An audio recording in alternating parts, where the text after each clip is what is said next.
In April 2015, the New York Times declared at their second annual New Fronts presentation that VR journalism will have the same bright future as photography did 119 years ago with the debut of their first virtual reality experience, Walking New York. Having successfully expanded into the digital landscape over the past 20 years, the Gray Lady wanted to maintain its command at the forefront of how we consume news and built the NYT VR app.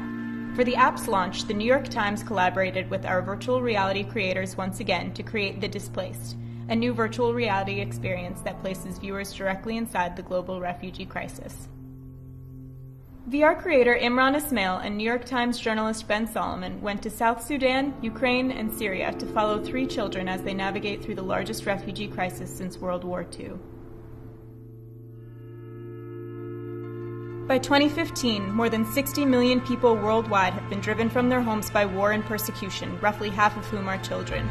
For the launch of the NYT VR app, the New York Times premiered The Displaced at a mass demo this last November in New York.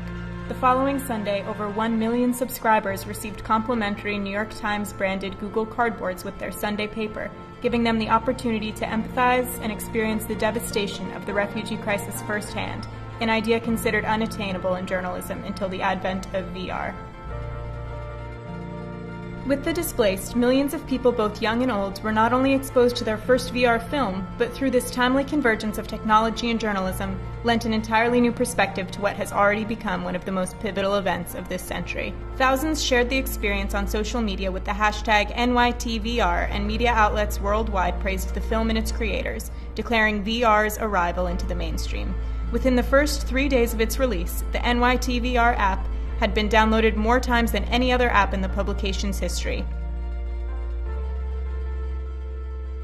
Less than 6 months later, the New York Times has now made VR a priority, changing the way we get our news for years to come.